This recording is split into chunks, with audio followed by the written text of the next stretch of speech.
English. Welcome to the show, everybody. Welcome, everyone. I'm Kristen Cho. And I'm Cameron Word. It's a brand new week here at Power English. Yes. Yay. Just another manic Monday. Is it a manic Monday for you today? Today, no. No. So if it was a manic Monday, it'd be very crazy, hard to get up. Right. Feeling like you're behind. Yeah.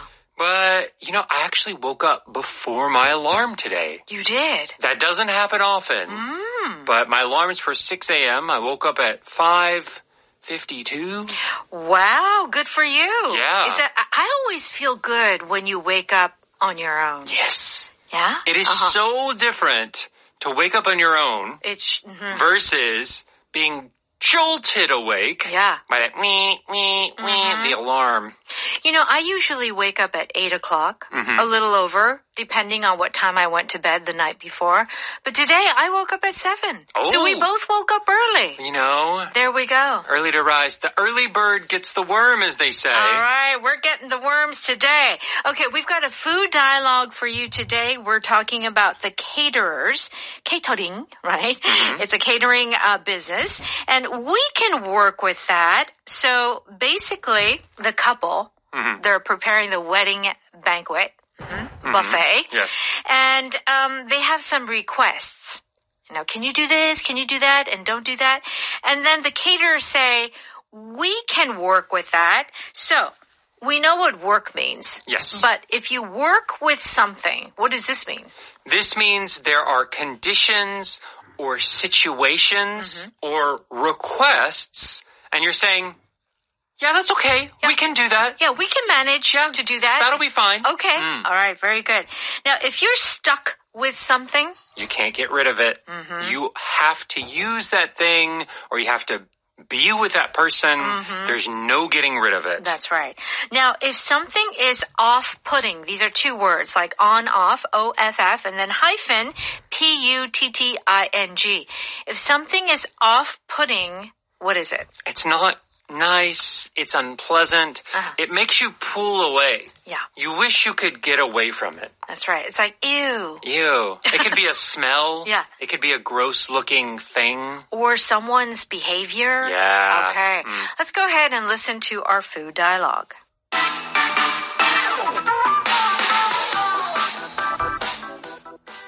I told the client that shellfish are the most common seafood people are allergic to. She insisted on crab and shrimp anyway. If we're stuck with shellfish, then let's order crab meat and medium-sized shrimp. We can work with that.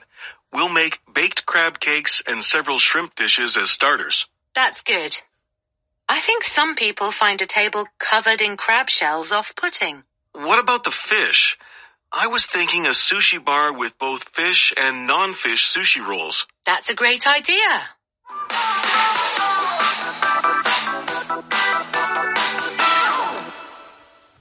Please join us on page 44. You can find the power dialogue there. Let's begin. The caterers. We can work with that. Marco begins. I told the client that shellfish are the most common seafood people are allergic to. She insisted on crab and shrimp anyway. Now, remember, they're having a seafood buffet. And remember last time, they wanted to think about allergens. Yes. Like what kind of allergies that people have. And so, Marco told the couple, and still the bride-to-be insisted on crab and shrimp anyway. Yes. Okay. So if I insisted on, or she insisted on, what does this mean? So this means to strongly or stubbornly insist or recommend. Yeah. So here the caterer is saying, shellfish? Not a good idea. Not a good idea. But the client, the customer is saying, no, I really want the shrimp. Yes. They are insisting. So strongly, stubbornly asking for something. Yeah. And so sometimes you'll hear it used in this fashion, like, here, take this. Like, oh, no, that's okay. It's, like, I don't want it. I don't need it, No, and then the other person will say, oh, no, I insist. It's really okay. I want to give it to you. Yes. So it is stubborn. It is strongly giving something to someone, recommending to someone. So it can be used kind of in a polite way, honestly. Yeah. Here, though, it's not as polite. It's a little stubborn. It's like, no, I want this. That's right. Okay. And Julia says, if we're stuck with shellfish, then let's order crab meat and medium-sized shrimp. Okay, so Julia, when she says, if we're stuck with shellfish, it doesn't seem like Julia is very happy. Yeah, Julia doesn't really want shellfish. Yeah. But by saying she's stuck with it, she's saying, we have no choice. Yeah. We have no option. We have to use the shellfish. Because the client wants it. And what can we do? What can you do? It's their wedding party. Right? Interesting request, but okay. Yes. So, and this is really very useful. You could say like, oh, I'm stuck with the report. The monthly report this week. I can't give it to anybody else. I can't forget about it. I have to do it. That's right. You can also say it about your husband or wife. Oh, I'm stuck with you. I'm so angry at you. Yes. Or I'm so annoyed. I wish I could live alone. I'm stuck. But we're married. I'm stuck with you. As a joke, of course. Yeah. As a joke. But listen, when you're in a marriage, you've been in a long marriage, you annoy each other. Oh, yeah. Yeah. Yeah, but you're stuck with each other. Yeah. But that could be a good thing sometimes, as a joke, like, oh, well, we're stuck with each other. Yeah. Okay. What does Marco say? We can work with that. We'll make baked crab cakes and several shrimp dishes as starters. Okay. So, Julia says crab meat, medium-sized shrimp, and Marco says we can work with that. This whole sentence should just be memorized. We can work with that, especially if you're in a business and your client says, oh, can you do this? Or, can you sell it for this much? Yeah, we can work with that. That's a great answer. What does this mean? Yes, you're receiving a request or you're receiving a condition and you're saying, yeah, that's not bad. We can accept that request. Right. So instead of saying just like, yeah, sure, I think we can do that, it just sounds a little bit more casual or colloquial. Like, we can work with that. We can work with that. Yeah. Maybe it's not something you usually do. Maybe it's some custom order. Yes. But you're saying, it's not what we usually do, but that shouldn't be too hard. Very good point. Right. So it's not something we will kind of go out of our way to work with you, is the feeling. I like that. It makes you feel like, oh, they're really looking out for me. Yes. Yeah, we can work with that. Okay. So, crab cakes, yummy. Yes. And shrimp dishes as starters. Starters is our power vocab today. Yeah, starter as a food is a little bit newer of a term. I agree. Originally, we always just said appetizers. Yeah, right. So this is before the main meal, the first thing that comes out. It is a little vaguer with a starter. It could be an appetizer, or it could be something we call an amuse-bouche, which is French. Amuse-bouche. It means to amuse the mouth, to have the mouth have enjoyment. Sometimes when you go to a very fancy restaurant, it's too small to be an appetizer. Like you go and sit down and it's like a tiny, tiny quiche or a tiny, tiny piece of bread with something on it. Just one small thing to pop in your mouth. That is an amuse-bouche. It could possibly be included in this word starter. Yeah. Oh, it's like you have those course meals. Yeah. And then they give you this little something at the very beginning. Just like a baby cracker. Like something so tiny. That would be our amuse-bouche. An appetizer is always going to be a little bigger. But both of those maybe would be considered starters. Awesome. Okay, so Julia says that's good. I think some people find a table covered in crab shells off-putting. Okay, not in Korea. Okay. Korean, we love our crabs, in its shell form. Yeah. But, this is a cultural difference.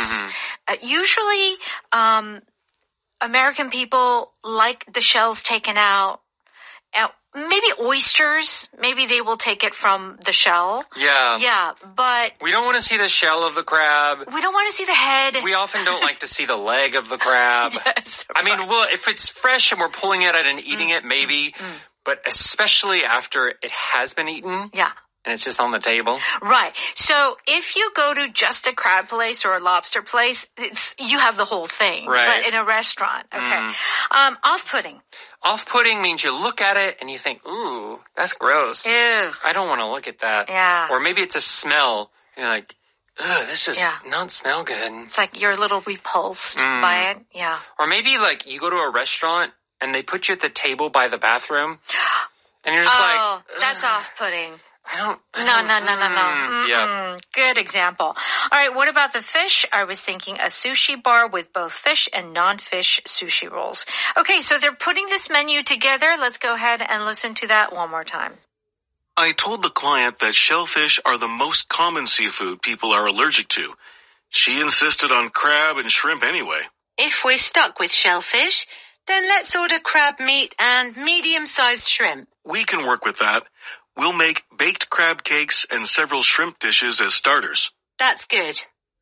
I think some people find a table covered in crab shells off-putting. What about the fish? I was thinking a sushi bar with both fish and non-fish sushi rolls. That's a great idea. It's time for Power Note. We're on pages 46 and 47. Let's look at some example sentences. The first expression is, if you are stuck with something, it means that you cannot escape from it. You have no choice but to be with it. Yes. How did you like working at the conference? It wasn't great. I got stuck with cleanup duty after the luncheon.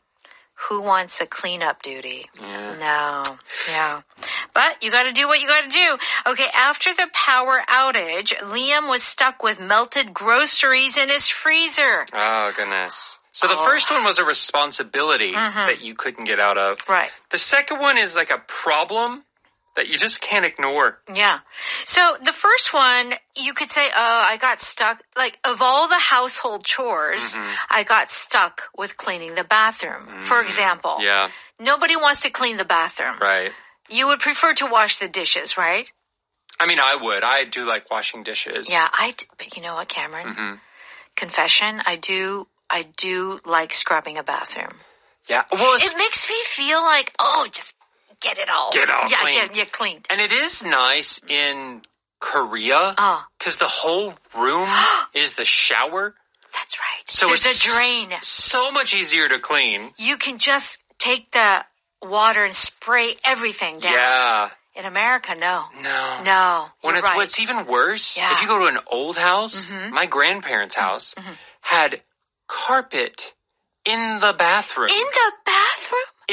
It's a very old style. People don't do it anymore. My goodness. But everything you cleaned, you had to be extra careful Oh, no. that you didn't get anything on the carpet. It was... Okay, I don't want to be stuck.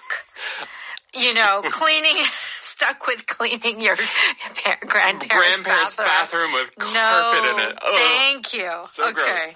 All right, so you were stuck with something, maybe like you were stuck with something unwanted, like your groceries, and you could be stuck with people that you don't want to be with. Yeah, or maybe... I don't know, you could be stuck with your kids. Let's say a husband and wife, someone's working late, you have to stay at home, you can't do what you were going to do. Right. Not necessarily in a bad way, but I have to take care of the kids because my partner isn't available. You can't escape it. Right. Okay.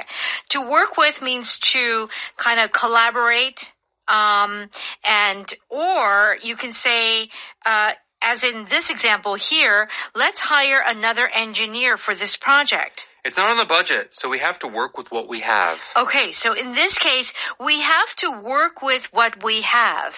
What does this mean? This means you aren't going to get extra help. You're not going to get extra supplies or resources. What we have, you just have to use and figure it out. Figure it out. So maybe you needed a certain tool. It's not there. So we just have to work with what we have. We just do the best that we can do with what we have. Yeah, maybe you need a hammer, but you don't have a hammer. Don't have a hammer. So you just find a rock. And you just start hitting that nail. Yeah. You work with what you got. That's you got. The sculptor can work with whatever materials are available. Okay, so he must be a very good sculptor. Sometimes sculptors don't work with certain materials. Yeah. And it's all different. Yes. I also think of those cooking shows. Yeah. Where they're given ingredients. Yeah. And they just have to work with what they have. They don't get to plan the recipe. Yeah. It's like, oh, I have a watermelon and chicken legs. Yeah. I have to make something out of this. I have to work with what I've got. There's a Korean program, 냉장고 부탁해요, or something like that. Yeah. Where they just open the fridge. Yes. And they just have to The chefs. use whatever is in the refrigerator. Right. Yes. They work with what they have. Yeah. Yeah, there you go. Perfect example. Okay, off-putting means it's very unpleasant. It's like, ew, kind of disgusting. Let's see how it's used. What did you think about the first interviewee? His arrogant tone was really off-putting. Okay. It's not about his looks. It's about the way he's speaking. Yeah. An arrogant tone means that he's kind of very prideful. Yeah. that 거만한 말투. Yeah. 잘난 척. Oh, I'm so great. Oh, no. I'm amazing. Totally off-putting. Very much. The strong smell in the restaurant was off-putting. Yes. So smells can be off-putting. Something visually can be off-putting. Certain foods, Yeah. they maybe taste wonderful. But they don't look so appetizing. They look really gross, yeah? Uh-huh. For example, 마포 tofu, 마포 두부, delicious. Delicious. But when I look at it, it's a little off-putting. Okay. How about 산낙지? For foreigners. Yeah. I think a lot of people seeing the nakji squirm Swirling around. That's very off-putting for a foreigner. Visually very off-putting, Yes, very good. All right, you get the idea. Our power pattern, she insisted or he insisted on, means that you really want it in a stubborn way. She insisted on a room with a view of the sea. I don't want the city view. I don't want the garden view. I want the sea view. Okay. He insisted on paying for the meal. Okay. Well, if you insist, thank you. Please let me pay. No, please. Okay. Oh, no, I'll pay. No. Okay. No, it's my turn. Okay. You came all this way to see me. I should pay. Okay. Yeah. All right. Power vocab is starter. And that word that you mentioned is? Amuse-bouche. Amuse-bouche. A-M-U-S-E hyphen B-O-U-C-H. Which is mouth, right? Yes. Yeah, in French. Okay, so do check out the definition on page 48 and stop by Evening Special at 6 p.m. tonight live. We'll see you there. Bye-bye.